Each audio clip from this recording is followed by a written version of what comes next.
Olá, a paz do Senhor Jesus. Gostaria de compartilhar com vocês um assunto chamado raízes machucadas. No livro de Gênesis, capítulo 31, verso 19, a Bíblia nos diz que, indo Labão tosquear as suas ovelhas, Raquel furtou os seus ídolos. Esse é um detalhe que me chama muito a atenção. Por que eu chamo raízes machucadas? O cultivo de plantas sempre me fascinou. Cuidar, adubar, cortar as folhas, tudo isso, podar, faz parte de um processo necessário para que a planta ela venha crescer. Mas muitas das vezes esse tipo de esforço faz com que ela não produza, ela termine morrendo, porque isso se dá por questões interiores da raiz, coisas internas que impossibilitam o crescimento da raiz. Eu estou dizendo isso porque o nome Raquel, ele significa, do hebraico, chama-se rosa amorosa, mas o texto que lemos, ela já não está tão assim uma rosa, mas sim mais espinhos, cravos. Nós vemos uma atitude que vem com o objetivo de trazer dano para quem lhe trouxe dano. A Bíblia por diversas vezes nos compara com plantas. Jó, capítulo 14, nós encontramos, por exemplo, que o homem nascido da mulher são de poucos dias e sai como uma flor e seca. Até o próprio Jesus, no Sermão da Montanha, Mateus capítulo 7, a partir do verso 15, ele nos ensina que também somos conhecidos pelos nossos frutos. Assim como uma figura de uma planta somos nós, que necessita ser adubado, limpado, poldado, precisa ser regado. E todo esse cuidado, todo esse cultivo do Criador, ele pode ser frustrado dependendo do que está internamente. Somos plantados, todos plantados com um propósito. Somos todos plantados com um propósito específico da parte de Deus. Mas talvez as suas raízes elas estejam machucadas, assim como a de Raquel, a rosa que já estava ferida. Eu digo raízes machucadas porque existem muitos males que combatem contra a raiz. A planta em si, existem fungos, ervas daninhas que trazem danos e ela não vai produzir. No caso da nossa Raquel aqui, nós encontramos algumas coisas que fez com que a raiz dela não produzisse vida, porque ela está diante de uma oportunidade de ir embora, iniciar um futuro glorioso, mas um sentimento arraizado faz com que ela furte aquilo que traria dano para o seu pai. Alguns males que podem combater a nossa raiz. Na vida de Raquel, nós encontramos, por exemplo, que ela foi enganada, seu pai a enganou. Por 7 anos, Jacó trabalhou para poder casar com Raquel, porém, após ele conseguir esses 7 anos de trabalho, no dia da festa, essa mulher ela sofre um dano, pois o seu pai engana, termina entregando a sua irmã Léia em seu lugar. E isso é uma das coisas que adveio sobre ela e causou um estrago internamente, causou um dano internamente.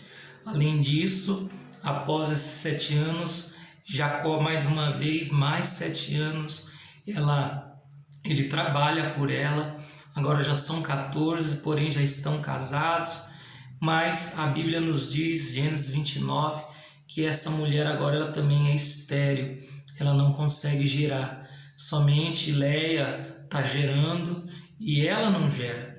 E por não gerar, são 14 anos que ela está advinda de uma vergonha. E isso vai trazendo para elas males, vai trazendo sentimentos internos que terminam frustrando. No texto que lemos, quando Labão tem oportunidade, ele sai de casa, ela prontamente, antes de partir, ela se vinga do pai, tomando aquilo que ele mais amava, que era os seus ídolos.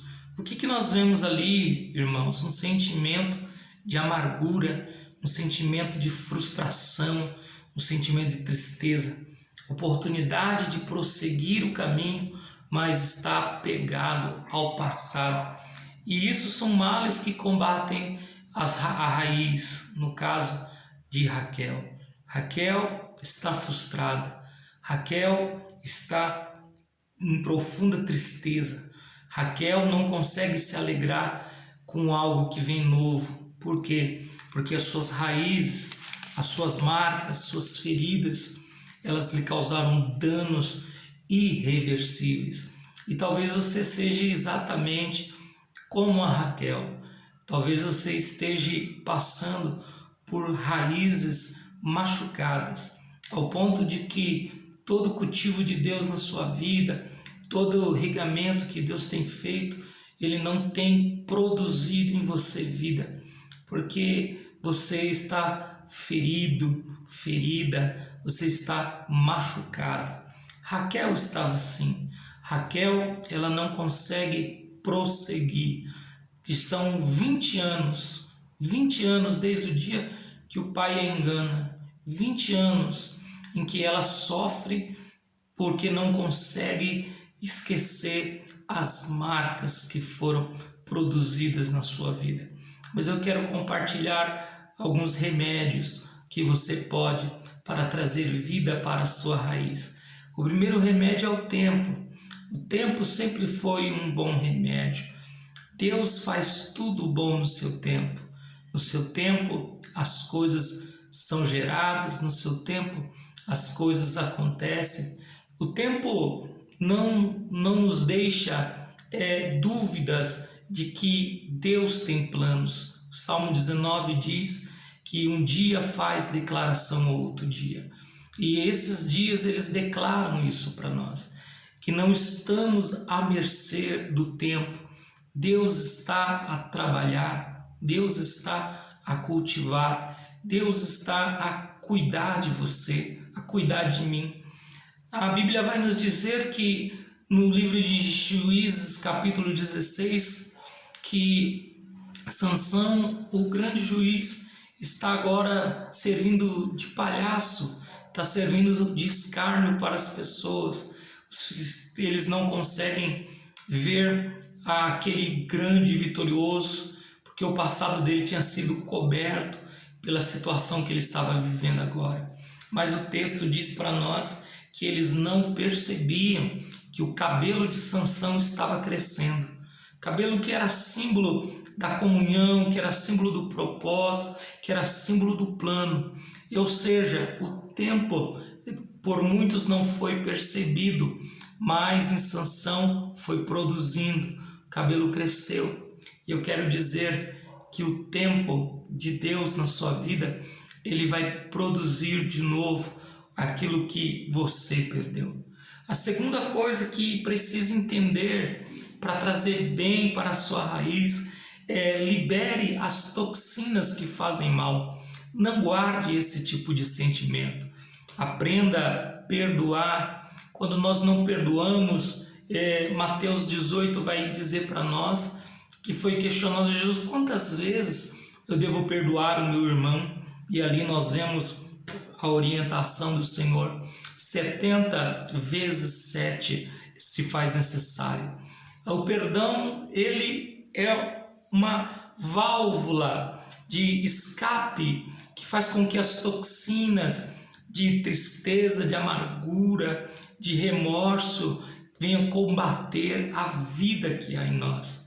Quando nós liberamos o perdão, quando nós damos o perdão, quando nós experimentamos o perdão de Deus, as nossas vidas, elas alcançam patamares maiores.